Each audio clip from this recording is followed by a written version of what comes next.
నమస్తే, నేను Chandana. Welcome to great Andhra big story. పొరపాటు తెలుసుకున్నాను, ఈసారి అలా జరగనివ్వరు, నేను మారిపోయాను, నా కొత్త అవతారం చూస్తారు అని ఎవరైనా అన్నప్పుడు కేవలం మాటలు కాకుండా కొన్ని నిదర్శనాలు కూడా చూపాలి. అవి కనపడినప్పుడు అనుమానం వస్తుంది. మార్పు నిజమేనా లేక మాటల వరకేనా అనిపిస్తుంది. తాజాగా జగన్మోహన్ రెడ్డి ఒక స్టేట్మెంట్ ఇచ్చారు. ఈసారి జగన్ 2.0ని చూడబోతున్నారు. కార్యకర్తల కోసం జగన్ ఎలా పనిచేస్తాడో చూపిస్తా. తొలి విడతలో ప్రజల కోసం తాపత్రయం పడ్డాను. వారికి మంచి చేసే విషయంలో కార్యకర్తలకు ఎక్కువ ప్రాధాన్యత ఇవ్వలేకపోయాను. ఇప్పుడు చంద్రబాబు మిమ్మల్ని పెడుతున్న కష్టాలు బాధనలు చూశాను. మిమ్మల్ని కష్టపెట్టే వాళ్ళు ఎక్కడ ఉన్నా తీసుకువచ్చి చట్టం ముందు నిలబెడతా. అక్రమ కేసులు పెట్టిన వారిపై ప్రైవేటు కేసులు వేయిస్తా. ఒక్కటే గుర్తుపెట్టుకోండి, ఈసారి జగన్ అన్న 2.0 కొంచెం వేరుగా కూడా ఉంటుంది. ఈసారి జగన్ అన్న 2.0 కార్యకర్త కోసం ఎలా పనిచేస్తుందో కూడా చూపిస్తుంది. ఇది మాత్రం నేను ఖచ్చితంగా చెప్తా ఉన్నా. ఎందుకనంటే జగన్ అన్న 1.0లో బహుశా కార్యకర్తలకు నేను అంత గొప్పగా బహుశా చేయలేకపోయి ఉండొచ్చేమో. ప్రతి పథకము ప్రతి విషయంలోనూ కూడా మొట్టమొదటిగా ప్రజలే గుర్తుకొచ్చారు. ప్రజలకు మంచి చేయడం కోసమే నా టైం కేటాయించా, నా తాపత్రయపడ్డా, ప్రతి విషయంలోనూ దానికోసమే అడుగులు వేశా. కానీ జగన్ అన్న 2.0కి వచ్చేసరికి మాత్రం చంద్రబాబు నాయుడు కార్యకర్తలకు పెడతా ఉన్న ఇబ్బందులు చూసా, కార్యకర్తలు పడతా ఉన్న అవస్థలు చూసా, కార్యకర్తలు పడతా ఉన్న బాధను గమనించా. వీళ్ళ కోసం గట్టిగా మీ జగనన్న ఉంటాడని సందర్భంగా గట్టిగా చెప్తాను. ఇవి ఆయన మాటలు. కార్యకర్తలను విస్మరించడం తన ఓటమికి ఒకానొక ప్రధాన కారణమని జగన్ తెలుసుకోవటం సంతోషం. తెలుసుకొని ఊరుకోకుండా బహిరంగంగా వ్యక్తపరచడం ఇంకా పెద్ద విషయం. కానీ ఈ మాటలను ఎంతవరకు నమ్మాలి అనేదే ఇప్పుడు ఆయన్ను నమ్ముకున్న కార్యకర్తల అంతర్మథనం. జగన్ చుట్టూ ఉన్న కోటరీని దూరం పెట్టకుండా ఉన్నంత వరకు తన మాటల్ని నమ్మే ప్రసక్తి ఉండదు. ఏ కార్యకర్త జగన్ని కలవాలనుకున్నా మధ్యలో ఆ కోటరీ వ్యక్తుల ద్వారా వెళ్లాల్సి రావడం, ఎవరిని జగన్ ముందు పెట్టాలో ఎవరిని కలవనీయకూడదో ఆ కోటరీ నిర్ణయించడం అనేవి జరుగుతున్నంత కాలం మార్పు ఉత్తిదే అనుకోవాలి. అసలు కార్యకర్తలు జగన్కి దూరమయ్యిందే కోటరీ వల్ల. ఆ ఒక్క బహిరంగ రహస్యం జగన్ తెలుసుకోవడం ముఖ్యం. అసలు వైకాపా ఓటమికి దారి తీసిన ప్రధానమైన రాజకీయ అంశాలు ఒక్కసారి గుర్తు చేసుకుందాం. కార్యకర్తలకి, ఎమ్మెల్యేలకి, మంత్రులకి కోటరీ మనుషుల్ని అడ్డంగా పెట్టుకుని కమ్యూనికేషన్ దెబ్బ తీసుకోవటం, వాలంటీర్లనే పూర్తిగా నమ్ముకుని కార్యకర్తలకు పని లేకుండా చేసి వాళ్ళను నిర్వీర్యం చేయటం, స్థానిక కార్యకర్తల్ని కాకుండా ఎక్కడో బీహార్ నుంచి వచ్చిన ఐపాక్ టీంని నమ్ముకోవటం, లిక్కర్ వ్యాపారాన్ని పార్టీలో ఎవరికీ పంచకుండా అమ్మకాలన్నీ పూర్తిగా చేతిలో పెట్టుకోవడం, 3 రాజధానుల జపం చేసిన దాని కార్యాచరణకు కావలసిన సిస్టమ్ మేనేజ్మెంట్ సమర్థత లేకపోవటం ప్రజల్లో ప్రభుత్వ వ్యతిరేకతకు కారణాలు అనేకం ఉన్నా ప్రధానంగా జగన్ చేసిన రాజకీయ తప్పిదాలు మాత్రం ఇవే. ఇప్పుడు ఒక్కొక్కటి కాస్త విపులంగా చెప్పుకుందాం. కార్యకర్తలు, ఎమ్మెల్యేలు వీళ్ళు నిత్యం ప్రజల్లో తిరిగే మనుషులు. ప్రజానాడి వీళ్ళకి అర్థమైనట్టు ఎవ్వరికీ అర్థం కాదు. ముఖ్యమంత్రి అనేవాడు తరచూ ప్రజల నాడి తెలుసుకుంటూ ఉండాలి. అది కూడా జనంలో ఉండే వాళ్ళ నుంచే తెలుసుకోవాలి. అలా కాకుండా చుట్టూ రాజకీయ నాయకులు కానీ నలుగురిని కోటరీ పేరుతో పెట్టుకుని వాళ్ళు ఏది చెప్తే అది నమ్మే పరిస్థితి తెచ్చుకోవడం జగన్ చేసిన అతి పెద్ద తప్పు.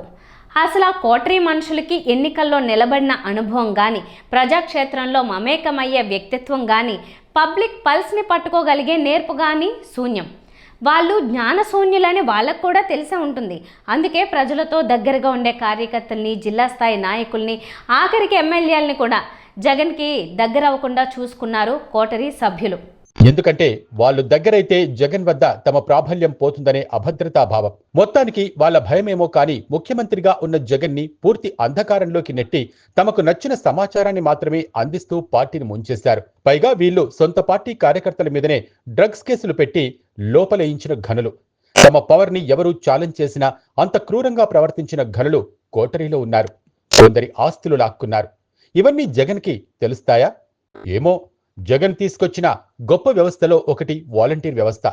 కానీ దాన్ని వాడాల్సినంత వరకే వాడి ఉండాల్సిందే. వారికి కార్యకర్తలకు సయోధ్య కుదిర్చి ఉండాల్సిందే.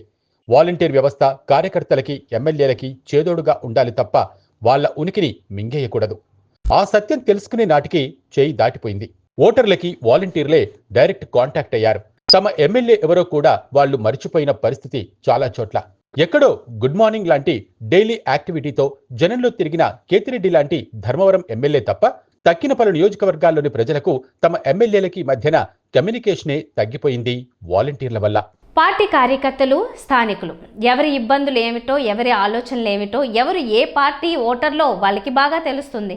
వాళ్ళని పక్కన పెట్టేసి సూటు బూటు వేసుకొచ్చి ఇంగ్లీష్లో మాట్లాడే బీహార్ బ్యాచ్ని స్ట్రాటజిస్టులు అని గౌరవించి, వాళ్ళు చేసిన సర్వేలని నమ్మి, వాళ్ళు చూపించిన పవర్ పాయింట్ ప్రజెంటేషన్లని అరనవ్వుతో ఆస్వాదించి, వాళ్ళకి కోట్లు కుమ్మరించి, వాళ్ళ వ్యూహంలో తానే అభిమన్యుడైపోయిన పరిస్థితి జగన్ది. అసలు ఆ ఐపాక్ని అందరూ జాతీయ నాయకులు ఎప్పుడో చీకొట్టి పక్కన పెట్టారు. అనుకున్నంత సీన్ వాళ్ళకి లేదని, పైగా వాళ్ళని నమ్ముకోవడం పూర్తిగా కరెక్ట్ కాదని వాళ్ళు గ్రహించారు. అయినా కూడా జగన్ మాత్రం ఇప్పటికీ వాళ్ళనే నమ్ముతూ వాళ్ళని దగ్గర పెట్టుకోవడం చోద్యంలోకెల్లా చోద్యం. సాధారణంగా పార్టీలో ఉన్న ఎమ్మెల్యేలో ఇతరులు ప్రభుత్వం నుంచి ఏదో ఒక మేలు ఆశిస్తారు. వాటిల్లో ఒకటి లిక్కర్ లైసెన్స్. అసలు ఆ పరిస్థితి లేకుండా లిక్కర్ వ్యాపారం మొత్తాన్ని తన గుప్పెట్లో పెట్టుకుని 5 ఏళ్లు గడిపేయటం వల్ల ఈ పార్టీ మళ్లీ నెగ్గితే మాత్రం తమకు ఒరిగేదేముంది అనుకున్న నాయక అనుచర గణం చాలానే ఉంటుంది. అందుకే వాళ్ళు వైకాపా మళ్లీ గెలవాలని, గెలిచి తీరాలని కోరుకోలేదు కనుక ఆ దిశగా వాళ్ళు పని చేయలేదు. అంతేకాదు, లిక్కర్ విషయంలో కోటరీ సభ్యులు చెప్పారని అసలు మంచి బ్రాండ్ దొరకకుండా చేయటం, చీప్ లిక్కర్ని అధిక ధరలకు అమ్మటం భయంకరంగా బెడిసికొట్టింది. ఇంత జరుగుతున్నా లిక్కర్ పాలసీ సూపర్ అంటూ జగన్ని ఊతరగొట్టారు కోటరీ సభ్యులు. ఇక మరొకటి 3 రాజధానుల తీర్మానం. ఈ విషయంలో ప్రకటన చేస్తే చాలదు. న్యాయపరమైన చిక్కుల్ని అధిగమించాలి. దానికి సిస్టమ్ మేనేజ్మెంట్ తెలియాలి. కనీసం హైకోర్టు నుంచి కూడా మద్దతు పొందలేకపోయిన పరిస్థితి. 5 ఏళ్లైనా ఈ విషయం తేలక అమరావతి, వైజాగ్, కర్నూలు 3 ప్రాంతాల్లోనూ పార్టీ దెబ్బతింది. జగన్ తాను తప్పు తెలుసుకున్నానన్న మాటలు నమ్మాలంటే సాక్ష్యంగా కొన్ని చేసి చూపించాలి. 1, కోటరీకి ఉద్వాసన పలకడం, నేరుగా కార్యకర్తలతోటి, పార్టీ నాయకులతోటి మాట్లాడుతూ ఉండడం. 2, ఐపాక్కి మంగళం పాడడం. 3, సిస్టమ్ మేనేజ్మెంట్కి కావలసిన నెట్వర్క్ ఉన్న మనుషుల్ని, యంత్రాంగాన్ని తయారు చేసుకోవడం. కార్యకర్తల్ని విస్మరించాననే సత్యం ఒకటి ఒప్పుకుంటే చాలదు. కోటరీని నమ్ముకుని తప్పు చేశానని ఒప్పుకోవాలి. 3 రాజధానుల విషయంలో సిస్టమ్ మేనేజ్మెంట్ తెలియక ఫెయిల్ అయ్యానని ఒప్పుకోవాలి. లిక్కర్ పాలసీ బెడిసి కొట్టిందని ఒప్పుకోవాలి.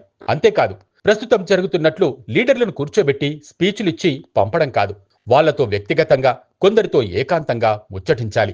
అప్పుడే ఎన్నో విషయాలు తెలుస్తాయి. ముచ్చటించడాలు లేకుండా ప్రసంగం మాత్రమే ఇస్తానంటే మరోసారి దెబ్బతినడం ఖాయం.